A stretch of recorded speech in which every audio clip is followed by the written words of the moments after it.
we sling the doors open to the tent at 06 o'clock in the morning, and there's no telling what can happen. As a center manager, there is no typical day. My typical day as an area director is there is no typical day. Every day is different. There is no typical day. That's the great thing about my job. There really isn't a typical day. It's different every day. That's the part that I like about it. It's not the same thing. It never gets monotonous. It's pretty fun all the time. Not being able to give more than 150% every day, and working with the USO Pacific team to try to help them understand that we can only give 100%. The biggest challenge is when we lose the staff, and that's because of our environment. In the environment of the USO, working with the military, a lot of our employees and staff members are married or attached to another military member. So when that military member gets PCS'd or taken away from the installation, that we end up losing that USO employee, and that's, for me, that's tough. In the Pacific, some of the largest challenges are typically geographical challenges. What I mean by that is you take for granted ordering something, say, off of Amazon. You want to order a foosball table for a troop. That may not be able to be shipped. You take for granted the ability to get in your car and drive somewhere. So for the region, we are very diverse and very spread out.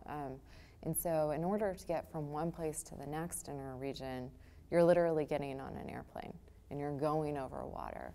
Or you're taking the time to figure out, well, they might have the ability to get X, Y, and Z in Hawaii, but they may not have that available in Korea, out in the local economy, or virtually. So I really think the biggest, or the toughest obstacle for us, which is challenging but exciting at the same time to figure out how you overcome it, is the geographic separation. I'd like to say that every day I have aha moments. I've had thousands of aha moments throughout my USO 4-year career. To pick one would take away from all the other ones. So every single one of my days I've had special aha moments. If you want to know my special aha moment, that would be tomorrow. That's the one I'm looking forward to. One of the greatest aha moments I had was hearing the story, of a man who'd come through Buehring.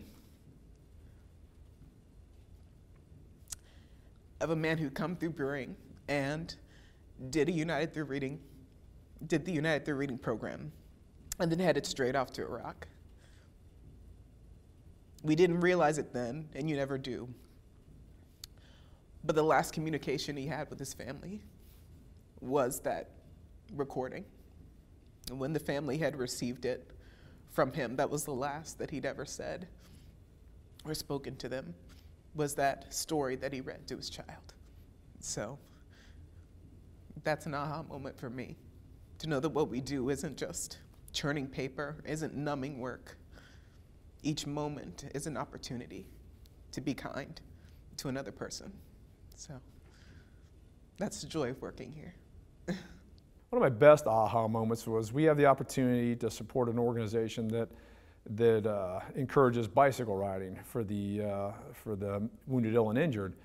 And I was assisting a quadruple amputee, and we were outside of San Antonio. First time on a bike, he has 4 prosthetics, and we were going up a big, big hill, and people, other riders were hopping off, but this individual, we kept at it, and sometimes I thought we were going to tip over, but we kept going and going, and it was his first big hill, and we made it. And and he looked over me, he goes, "Jeff," he goes, "Man, I made it. I can't believe I made it." You start getting all, geez, you get all choked up and this and that, and and after that, he made every other hill after that. And by the time the end of the ride, I didn't even have to help him anymore.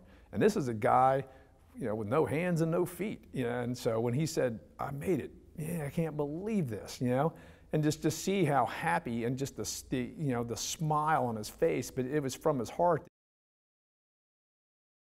A moment that really sticks out in my mind is Christmas time when I was working for the USO in Afghanistan. We were delivering presents to a small forward operating base, and we're flying in on a C-130, jumping off, handing out presents for 20 minutes, and jumping back on the plane. And it was a wonderful experience. We were so excited to be able to get out to these forward operating bases where it's so hard for us to reach. And we got back on the plane, and they asked us to go sit up in the front of the plane. And when we got up there, we were told that the plane was bringing back a dignified transfer. And our mission and our focus of that trip changed tremendously, because we knew we needed to bring joy to the troops that were out there, but we also needed to provide support for the troops that were sitting in the back of the plane who were transferring the remains of this service member back home. And so, and it was Christmas time. So you think about their family, you think about their loved ones at home who were getting the news. And just knowing that the USO was there every step of the way, from being in theater all the way over to Dover to greet the families as the dignified transfer continued back to the United States, it was really important for us and for me to know that we were positively impacting the troops and families at a time when it's one of the worst days of their lives. So that's a moment that really sticks out in my mind.